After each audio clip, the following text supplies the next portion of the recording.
that ethnicity or that sex, and it's not the case at all. You criticize people that you respect. You criticize people from whom you expect better, who have the capacity to improve and so on. It is an act of love to provide constructive criticism. It is an act of contempt to refrain from criticism. Like, you don't criticize a 2-year-old's lollipop figure of a human being. You say, good drawing. But if somebody claims to be an artist and is 15 and still doing the same thing, then you will, of course, give them some criticism. So, yeah, it's kind of funny. Like, I put out this video, or 2 videos, I guess, which were an introduction to female evil, parts 1 and 2. And people are like, oh, you must hate women. And it's like, no, quite the opposite. I think that women are powerful and wonderful and have the capacity to do better as a whole, just as I think that men are powerful and wonderful and have the capacity to do better. But it's funny how applying the same standards to women that you do to men is somehow misogyny. Anyway, I believe in equality. So I read this article from Psychology Today. I'll put the link below. And it really is fascinating. I'm endlessly fascinated by the concept of agency. Who gets to have free will? Who gets to have agency in the world? Who gets to be responsible for what it is that they do?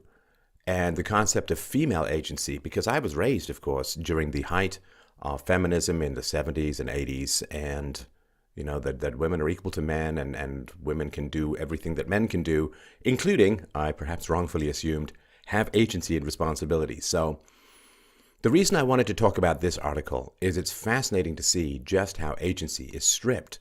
It's even more fascinating that it is in the magazine. I mean, it's kind of pop psychology, but, you know, there are real psychologists who write and edit and so on. So I could understand in a more generic publication not looking at the roots of agency in these kinds of situations. I'm having a little trouble understanding how psychologists could miss this kind of stuff. And again, maybe it just shows the propaganda, or maybe it shows something I'm missing. But let's have a look at the article. So the article is called Living with a Pathologically Disobedient Kid. See, already, you see, we have the nullification of agency. You're just, if you are a mother and you have a pathologically disobedient kid, you see, it has nothing to do with you as a mother. It has nothing to do with your choices as a mother. It has nothing to do with the great missing penis-trunked elephant in the room, which is the father. Where is the father?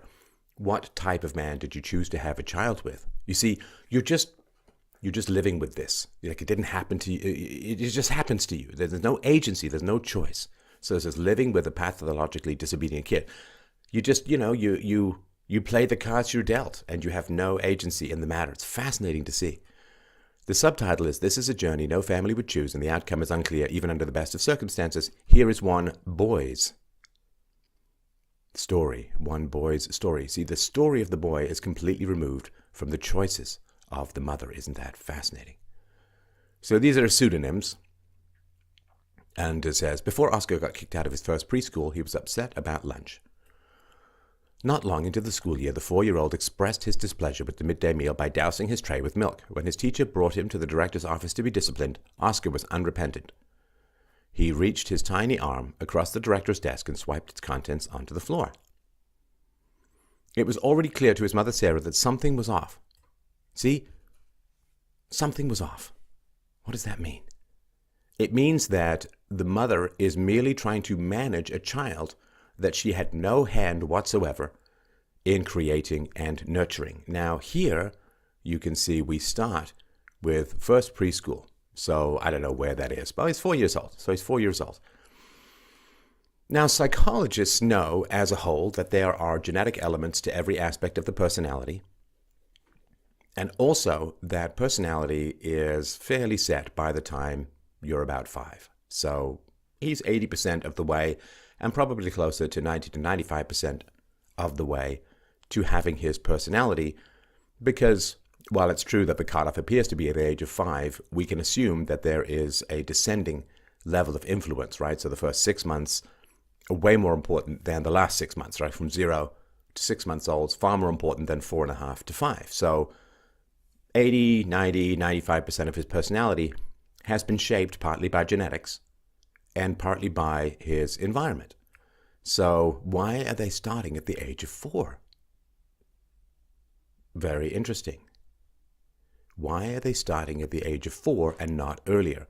Now, given that personality is largely genetic, doesn't mean exclusively, but there's no aspect of personality not influenced by genetics, then when you choose the father of your child, you are also choosing, of course, half the genetics of your child.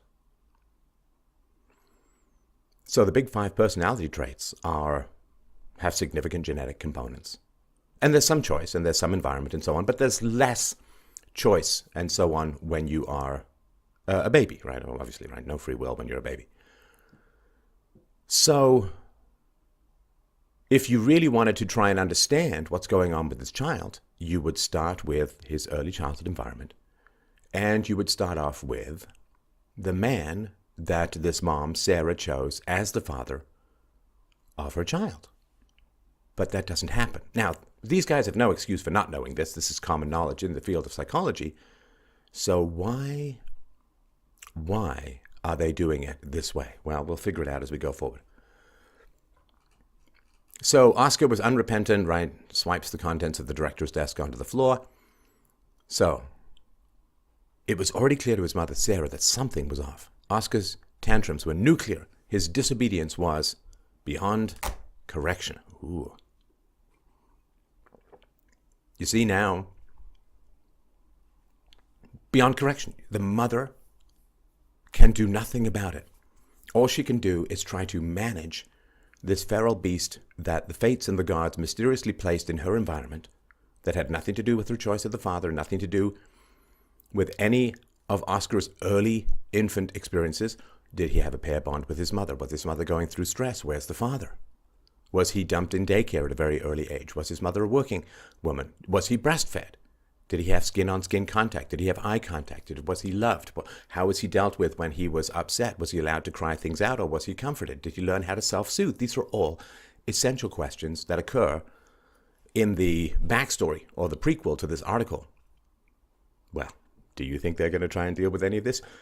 No, because you see, that would be to give the mother some agency and say that it is for certain that some aspect of Oscar's problems are to do with the choices of the mother. Absolutely no question, because she chose the father of Oscar, and she chose how to deal with Oscar when he was a baby. Or maybe was she under a great deal of stress when he was gestating in her womb. Right? None of this is figured out. She's just dealt this crazy kid. She just has to try and find a way to manage it. She has nothing to do with it whatsoever. Now, that's fascinating when you think about it. Because if the argument is that moms have nothing to do with how their children turn out, then there should be no such thing as Mother's Day. Right? Because Mother's Day is saying, I love you, Mom, for the wonderful things you did for me as a child that helped me to grow into a strong, resilient, happy, healthy, emotionally tough, and morally secure person. So if all the good things that occur as the result of mothering means that you must love your mother, you must give her cards and flowers, and you must take care of her when she gets old because she was so wonderful, and look at all the love she gave you and all the wonderful foundation she gave you for life and so on. But if, in this case, well, see, she has nothing to do with how her child turns out. In other words, she might as well be a stranger living down the block as far as the effect that she has on Oscar. Then how can we love mothers if they have no effect upon us? And if they have an effect upon us, then we should love them for the positive effect, and we should have issues with them for the negative effect. That's just basic moral rationality and reality, which appears to be beyond this Psychology Today article. So now what happens is, instead of talking about the source of Oscar's issues, what happens is we now get anecdotes about how terrible it is, and this is designed to give you empathy for Sarah. Gosh, you have a really impulsive, crazy child. How difficult for you, how tough that must be. My goodness, right? So the article goes on to say, and he was so impulsive that when someone else's child climbed into a gorilla cage at the Cincinnati Zoo, Sarah was seized by terror and sympathy, given the number of times Oscar had broken free from her at the zoo and run off in search of adventure. It was sheer luck that he hadn't ever landed in a cage himself. right? So instead of dealing with anything traumatic that may have happened to Oscar when he was a baby, maybe he was dumped in daycare or whatever, the only emotions we're given access to are Sarah's emotions. Now, I can speak as a parent for myself that my daughter does not break free and never has broken free from me and run off in search of adventure. Never. In fact, trying to get her to go somewhere else can be a real challenge because she loves to hang around. She loves my company. I love her company. And so why does he want to get away from his mother? You see, he's just off in search of adventure, right? Why does he want to get away from his mother? And we're talking low single digits here, right? She takes him to the zoo. Why? If he's bonded, right? The children who bond with their parents want to stay close to their parents. So why is he wanting to get away from his mother and go somewhere else? So this, in fact, was not his issue, right? He didn't climb into the gorilla cage, but she's worried. Now that's the only thing that's given as an issue, right? So we start off at the age of 4. He douses his tray with milk, and then he swipes the contents of the director's desk onto the floor when he is supposed to be, quote, disciplined, right? Now, why was he dousing his tray with milk? If you don't have curiosity, you end up with punishment. And that's the great horror of parenting throughout history. If you don't have curiosity as to why your child is doing something, you must end up managing the effects of the behavior because you're not trying to find out the cause of the behavior. If my daughter did something like that, I would be shocked. I would be not appalled, but I would be like, wow, that's very much out of character. What's going on? Now, usually when children are acting out, it's because they have a complaint, a significant complaint, that has not been listened to for a long time. Why does he not respect any kind of authority? How has he been treated? Who knows, right? Because no one asks. We go from 4 years old, where the issues are already probably embedded, to something he didn't even do at the Cincinnati Zoo, to now 14. Talk about a hop and a skip and a jump through history, eh? Now 14, Oscar has been diagnosed with oppositional defiant disorder, ODD, and severe attention deficit hyperactivity disorder, ADHD. He still throws tantrums when he doesn't like what's on the lunch menu, but when he runs off now, he sometimes comes home in a police car. His behavior is more self-destructive than criminal, but it tends to attract attention. So why is he running off? Why is he running off? So why is he still throwing tantrums? There's no causality here. It's just the way that he is, right? Now, if the way that he is entirely genetic, then his mother has responsibility for who she chose as the father, as the sperm donor, the half-genetic donor of her child. If it is entirely environmental, then she has something to do as the primary caregiver for the first 4 years that remain a complete mystery. Now, there are choices that he has at the age of 14. But if we say that his behavior is partly environmental and partly genetic, well, the mother has control, because there's no father that's mentioned here. The mother has control over both the genetics of the child and the environment. So here's another example. And now you see, we don't ever ask Oscar why he's upset or Oscar why he's angry or try and find out what happened to him early on in life, right? They don't interview the daycare teachers. They don't interview, I guess, Sarah to find out what it was like. They don't track down the dad and find out what he was like. What they do is they need to keep you focused on sympathy for Sarah, because Sarah, you see in this article, is the victim of a crazy, nasty, disobedient child. There's nothing to do with it. She's just trying to manage it. Just got strapped to the back of a wild bucking horse and is just trying to find her way through. So the article says, once when Sarah took her kids, Oscar and his older brother plus their 2 younger sisters, grocery shopping, Oscar decided he'd had enough before Sarah had gotten through her list. She urged him to be patient. Instead, he ran to a nearby dollar store where he raged to a clerk that he was going to kill himself by drinking bleach. The clerk called the police, and Oscar ended up in a children's hospital where he was involuntarily committed as a suicide risk. That's appalling and astonishing, and he's going to kill himself by drinking bleach. So the kid doesn't want to live. Now, there's no context here. I just need to get through my list, Oscar. No, I'm going to, go to a clerk and rage and talk about drinking bleach and so on. And no history, no causality, nothing like this. What is Oscar's relationship with his father? What was his father like? Is his father even in the picture? Does he ever get to see his father? See, two younger sisters, the younger sisters have a same-sex role model in Sarah, right? What is Oscar going to do when surrounded by girls and a woman? And daycare teachers, preschool, right? Daycare teachers, mostly overwhelmingly women. Primary school teachers, overwhelmingly women. Has Oscar ever had any access to a benevolent male authority figure? Doesn't matter, right? Just won't even ask those questions. Article goes on, kids like Oscar are regulars in hospital mental health wings. They're also overrepresented in after-school detention halls and juvenile justice centers, and when they grow up in jails and prisons. We see them on the news when they do something dramatically reckless, like climbing into a gorilla's cage, or when they commit an act of violence. The recent wave of school shootings has brought aggressive, impulsive young offenders to the forefront of public consciousness. Now, this is interesting. Kids like Oscar, they just end up in these mental health wings. Now, the fact that the single biggest predictor for a negative life outcome is being raised by a single mother, and Sarah is, as far as I can tell from the article, a single mother, this is not unknown in psychological circles, very well known. But you can't talk about it, you can't discuss it, because that gives women agency.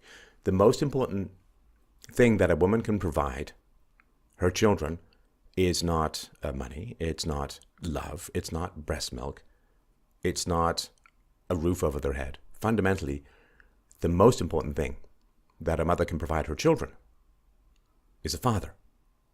Is a father, particularly her sons. It has been well known throughout history. Women are wonderful at many, many things. But raising boys in particular alone is not one of those things. And so if a woman ends up as a single mother, it's either because she chose a bad man and left him because he was bad, in which case she's responsible for that, or she chose a good man, but she drove him away or left him despite the fact that he was a good man, in which case she's responsible for that too. There's no way. And don't get me wrong, I'm not trying to erase male responsibility here at all. But we've had so much focus on male responsibility that we need to shift the focus to female responsibility at some point if we want to actually solve problems. Because saying, well, there's men too, and men make, of course men make choices. And the father of Oscar is morally reprehensible for having a child and then not being in the picture, as far as I can tell from the article. It's terrible. Absolutely terrible. Absolutely wrong. Absolutely immoral. But we all know, come on, we all know that men are hound dogs. We all know that men will try to have sex with just about anything. I mean, there's a picture on Twitter of a male toad attempting to have sex with a headless female toad. I know that's a bit of an extreme example from the wrong genus and species, but men do not control sexual access in Western societies. Women do. So men will try to have sex, and women will say yes or no. Men propose, women dispose. Men ask, women say yes or no. So I put more responsibility on the woman for granting sexual access than the man. There are some areas in which men have much more responsibility, but there are areas in which women have more responsibility. Granting sexual access, particularly to the point of reproduction, is to a large degree, not exclusively, to a large degree, it is the woman's job to say no to getting pregnant with men who are unreliable. So, and that's funny too, they do something dramatically reckless like climbing into a gorilla's cage, but that's not what this kid did. He's taking an anecdote and attaching it to this child. Here we go. Now we go somewhere that's good, right? So how do we keep explosive kids from becoming destructive, dangerous teens and adults? Armchair parenting experts tend to promote harsh punishment, arguing that even the most challenging kids will straighten up if given significant consequences for their actions. A good long grounding, say, or a strategic spanking. Many of us shake our heads at the overly indulgent parents who we believe allow their kids' behavior to escalate unchecked. Now here, you see, we're talking about something that makes no sense in the realm of psychology. Psychology is generally about prevention rather than cure. Cure, or minimization of the damage caused by bad genetics or bad parenting, well, that's the job of the court system, the prison system, and so on. That's not really the job of psychology, because nobody knows how to turn a sociopath into somebody with empathy. Nobody knows how to fix broken personalities if, they're just way smashed up. So the question is, how do we keep explosive kids from becoming destructive, dangerous teens and adults? Now, you see, we start with kids, not babies. Start with kids, not babies. It's very, very important that they have to start with kids, right? Because you just got these crazy kids. They're just pouring milk. They're sweeping stuff off the principal's desk or whatever. They're climbing into gorilla cages. They're just crazy kids, right? No reference to infancy, no reference to early childhood, no reference to any of that. No reference to the presence or absence of the father or the genetics of personality. So here, we're not talking about prevention here. We're not talking about, make sure that you're not too stressed when you're pregnant. Make sure that you're in a good pair-bonded, hopefully married relationship when you decide to have a kid. Make sure that you have a child with a stable, peaceful, reasonable man, hopefully of a decent level of IQ. Make sure that you have a father in the child's life on a daily basis. Make sure that you have enough resources to provide for the child and all that. That would be a way to prevent all this from happening. But no, what they're saying is, once the children are all smashed up and their personality development is almost complete, how do we then stop them from becoming criminals as adults? See? No causality on the part of the mother. No agency. So, we're now talking about hitting children who are destructive. And so research reveals that contrary to conventional wisdom, harsh discipline backfires when it comes to pathologically disobedient kids. The best way to keep them from ending up on the nightly news is instead a skill-building, problem-solving approach grounded in compassion. So now you have to pour untold tens or hundreds of thousands of dollars of professional resources into your child because, you see, you probably didn't choose the right father for your children. Father's not around. You put your kids in daycare. You hit your kids. You ignored your kids. You whatever. I don't know what happened with this woman because, again, nobody's even asking this question, even though in the realm of psychology, this would be the first question to ask. Experts in the so-called disruptive behavior disorders, ODD, conduct disorder, ADHD, instead of doling out punishment, we need to help these kids develop the coping skills and impulse control that aren't innate to them. Interesting. Impulse control. Now, of course, impulse control has significant genetic components. And if the mom got pregnant, you see, with the wrong man, then she lacks impulse control. She lacks the capacity to simply cross her legs and say no, or use sufficient birth control. And don't give me this 1 in 10,000 times it fails, no matter this. Come on. Single motherhood is way too common for this kind of stuff. So it's like saying everyone in World War I who died probably died of a heart attack right before they got shot. It's like, yeah, I'm sure a few did, but it doesn't explain the body count. So if the child is lacking impulse control, then we look at the parents first, and we say, did the parents lack impulse control? Well, the mother, I would imagine, did, since there's no father in the child's life. The father would have lacked impulse control because he, again, had sex without consequences, without being in the child's life, and so on. So we have two parents with very poor impulse control. And now you see what you're doing is you're saying, gosh, what a mystery that this child lacks impulse control. We have two very short parents. I can't quite figure out why this child isn't taller. Very odd, very interesting. So why haven't the kids developed coping skills and impulse control? Why not? Genetics plus environment. Again, I'm not a determinist at all. But we do need to take, to give people choices, often we need to hurt them emotionally. I mean, that's been the case with me. I'm sure it's been the case with you. To give people choices, they're going to need to be upset. So if you were to do something like say, well, how did these kids end up this way? Then, of course, what you would do is you would be, I don't know, harsh, but pretty honest and direct with the mom and say, okay, where's the dad? What happened? What happened in his early childhood? Did you go back to work after 6 weeks? Was he dumped in a daycare? Did a sort of a revolving series of relatives and strangers take care of your child, and so on, right? And that would make her upset. But what it would do is it would actually do something to help prevent this from recurring in the future, right? And they're not doing that, right? They're not doing that. They're saying, well, should you hit kids who are already disobedient? Well, the question is why? Why aren't they listening? So this is child psychologist Ross Green. He says it's only counterintuitive if you haven't been paying attention to the research that's accumulated over the last 40 to 50 years. And that research is pretty compelling. So, yeah, you don't punish them. You try and help them to figure out how to develop coping skills and impulse control. But you may be fighting genetics and the programming of early environment. Because you see, you get a choice if you have knowledge. And the best thing is to know what you can affect and what you can't affect.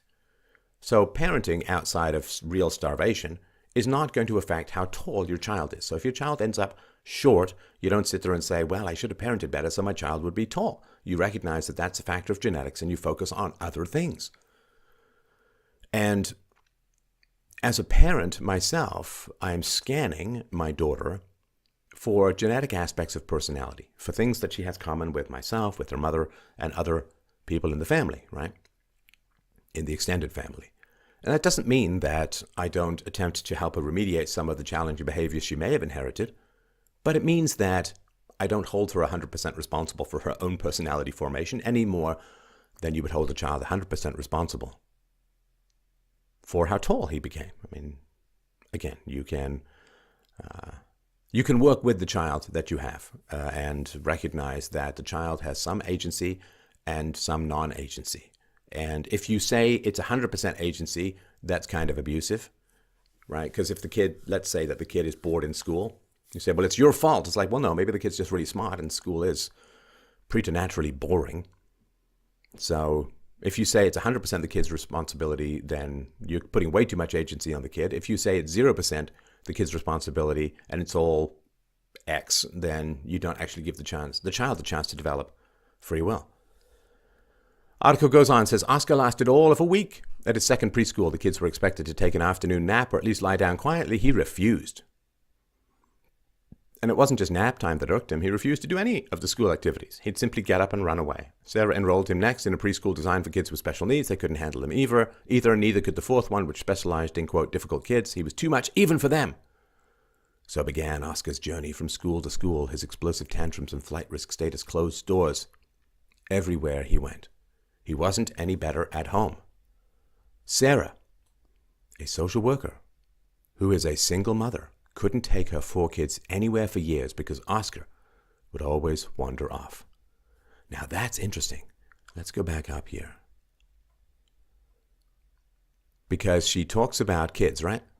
Oh yeah, Oscar and his older brother plus their 2 younger sisters, right?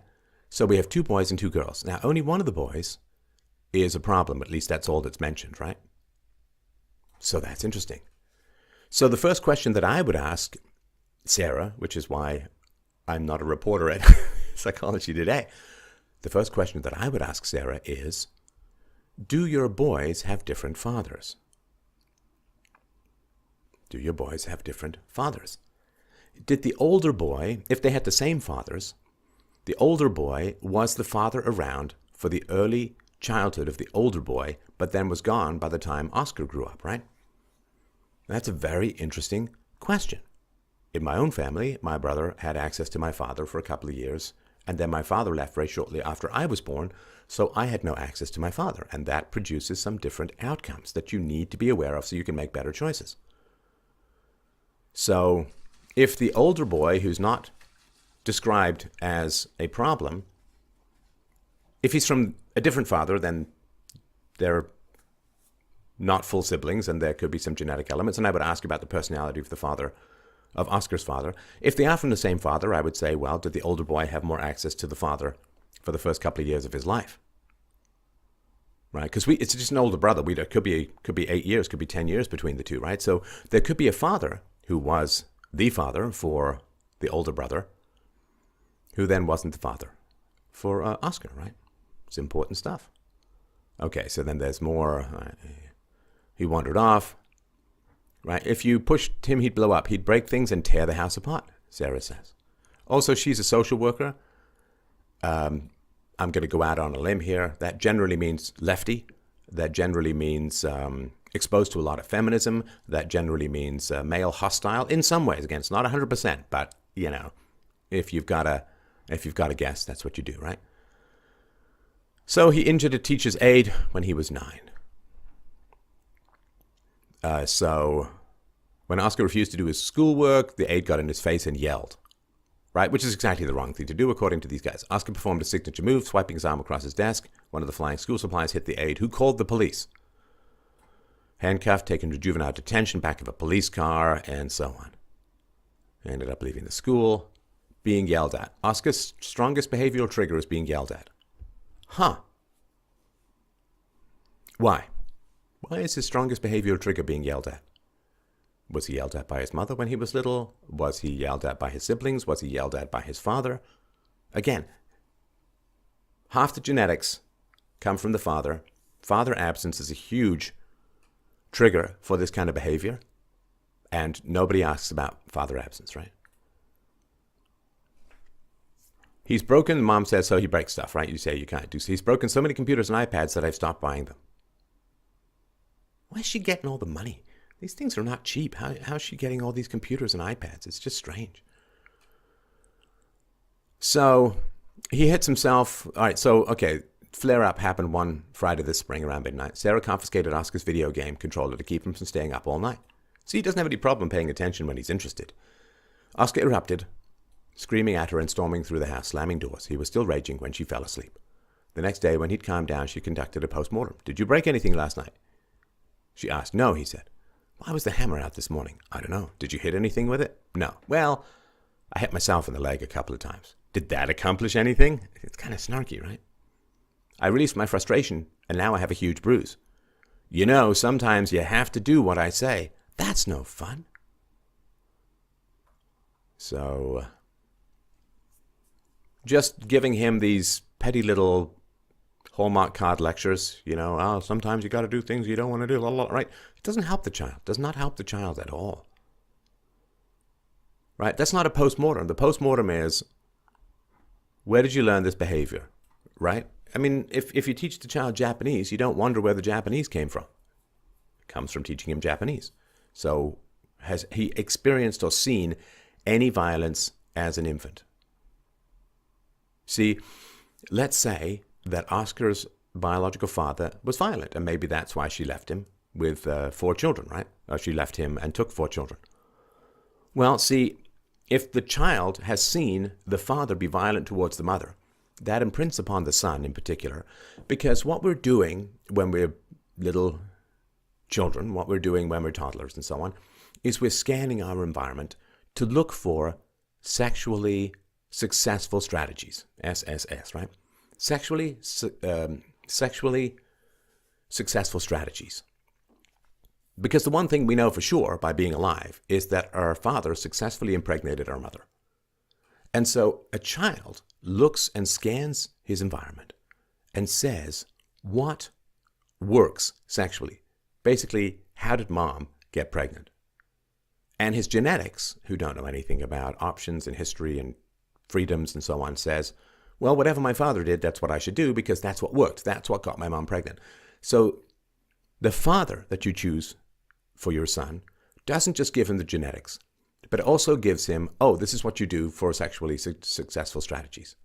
So if the father was violent, then the child immediately knows that violence gets you women and assumes that that's the only thing that gets you women if there's no counterexamples, right? And if you have a crappy marriage with a violent husband or violent boyfriend, it's not likely that you're going to have any decent people around, so there's no counterexamples, right?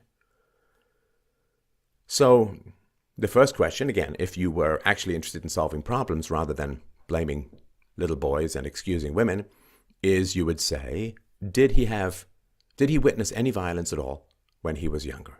Now, if Sarah says, yes, my husband would beat me or something like that, it's like, well,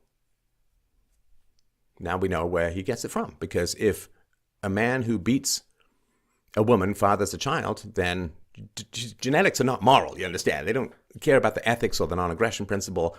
They're about as moral as a photocopier, right? They just care about reproduction. They care about reproducing themselves. And so the genes say, okay, well, if you got to hit women to reproduce, because that's the first thing I saw was a successful sexual strategy called hitting women and having babies with them, well, then I'm going to be violent because that's the best chance for spreading my genes, right? And again, we're just talking about genetics and evolution and so on, right? All right. So then we talk about some of Oscar's positive stuff. He can be charming, funny, full of wit. His IQ is high. When he's interested in something, he studies it incessantly. He has an encyclopedic knowledge of his favorite subjects: World War II, Star Wars, the gene editing tool CRISPR, and of course video games.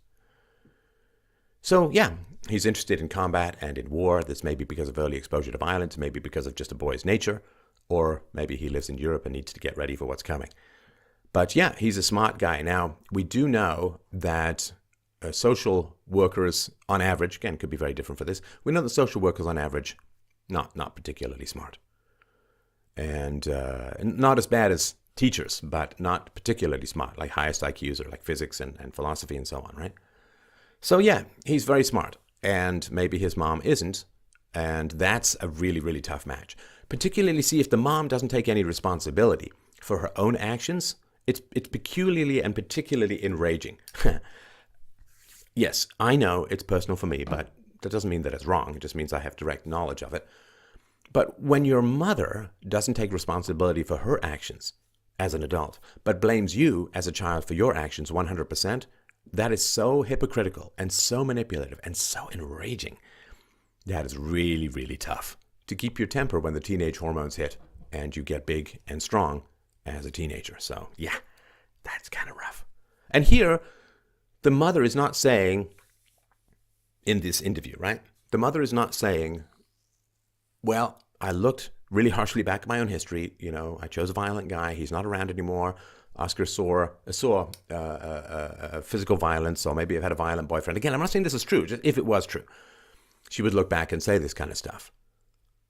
And then she would be taking responsibility and saying, you know, I chose badly. I chose the father badly. I chose to put him in daycare. I may have lacked knowledge, but it doesn't really matter. The effects are the effects. So then you stop blaming your kid and you apologize to the child for the genetics and the environment that you placed him in, or placed in him, that have significantly influenced his subsequent behavior.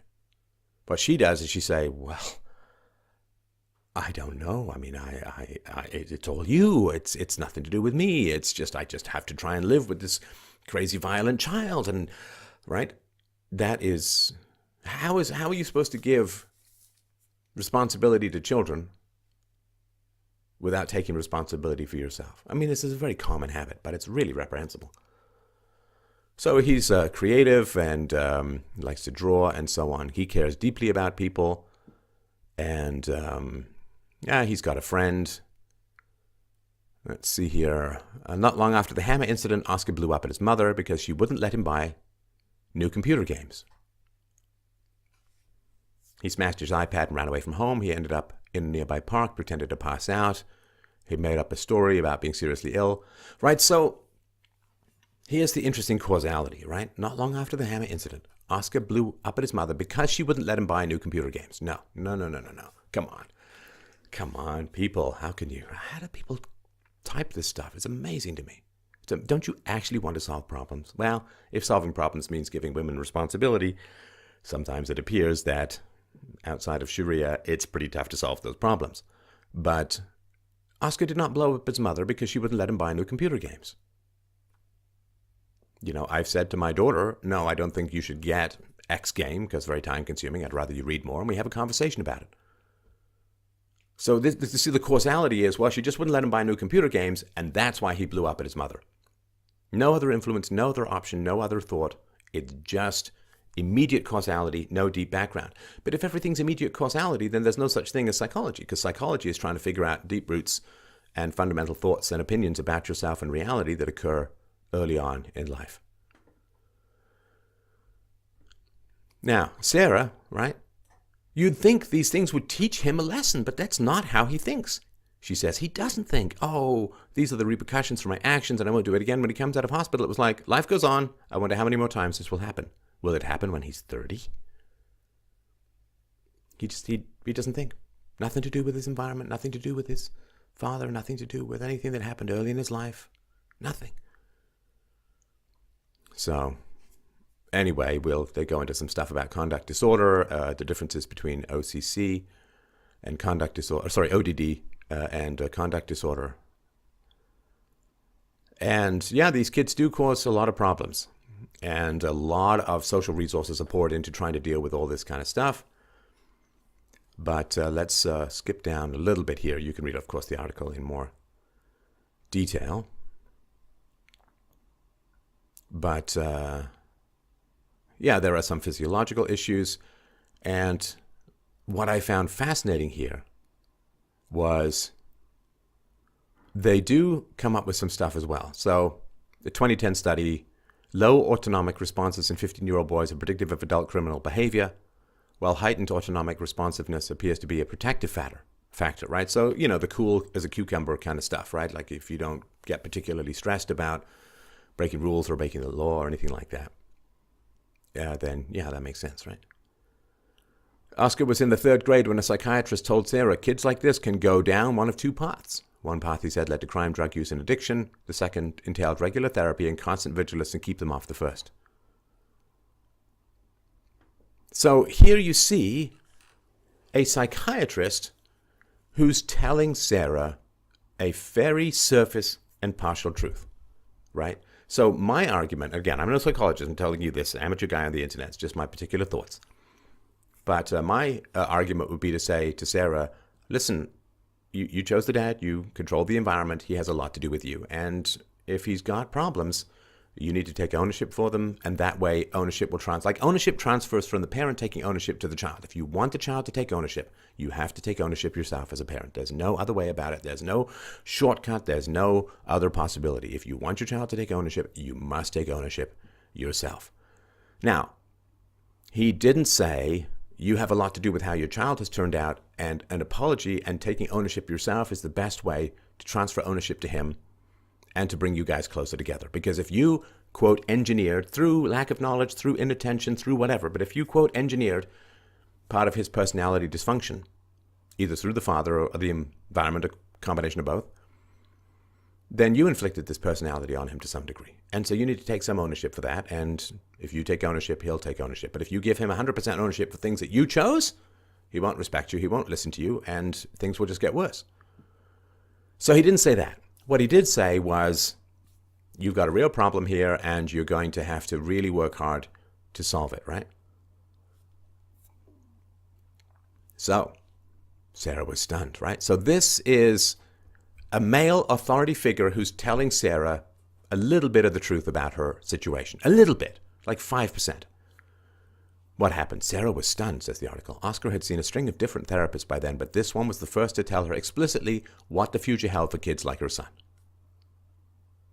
Right? So he's telling her, how does she react to being told the blunt truth about her son?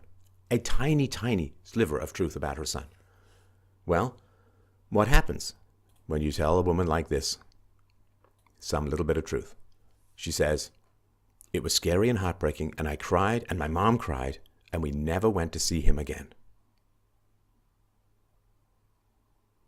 And that's what's heartbreaking. She gets a little bit of truth about her son. She cries, her mom cries, and she just never goes back to the guy who told her a little bit of truth. She says, he was just being honest, it wasn't his fault, but I just wasn't at the point where I could hear that yet. He made it sound like this was going to happen. That's always stayed with me. That path is there, and Oscar could go down it.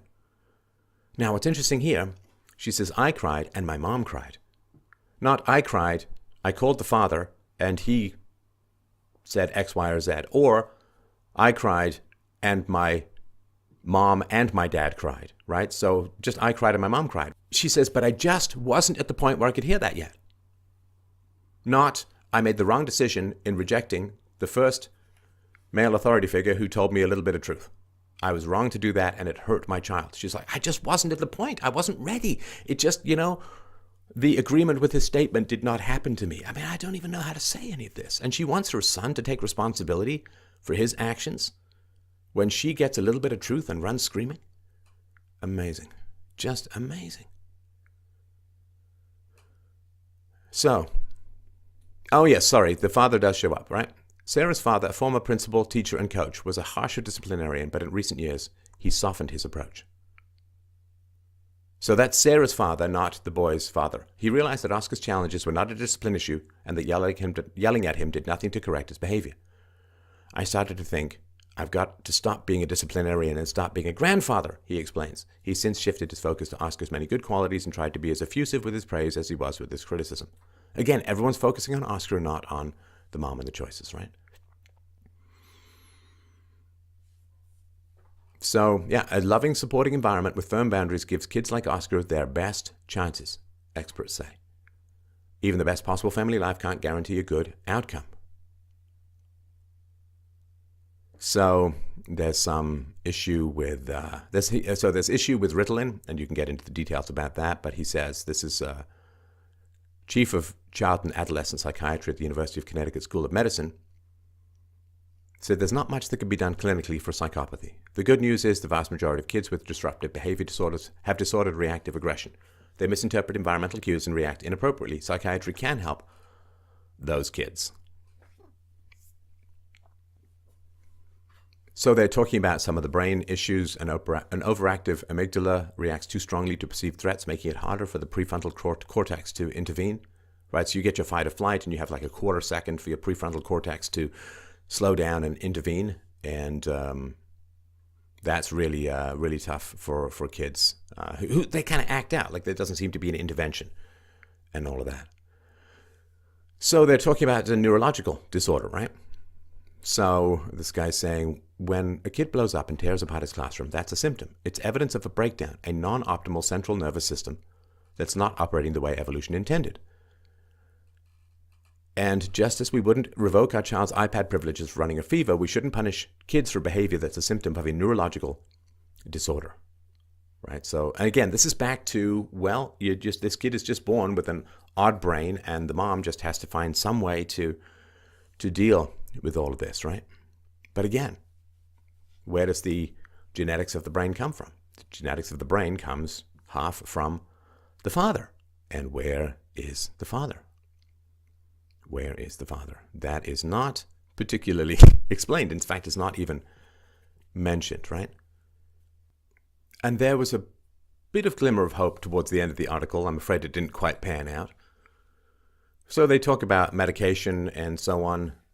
But there's a woman here who is, her name is Carruthers, and she's a clinical psychologist at Child Mind Institute in New York. Now, she says she spends as much or more time training parents and teachers how to respond to challenging kids as she does training the kids themselves. It can be tricky to get everyone on board. She says parents expect to bring their kid to therapy, not bring themselves to therapy. Now, that's true from what I've heard, that a lot of parents would just kind of dump a kid on a psychiatrist or say, fix the kid, right? Fix the kid, right? So I'm sitting there going, wow, okay, so the parent and the parent's issues may be transferred to the kids and so on, so the parents have to deal with self-knowledge and look at their history and so on. So I was quite interested or quite excited hearing this quote from the woman, parents expect to bring their kid to therapy, but not bring themselves to therapy.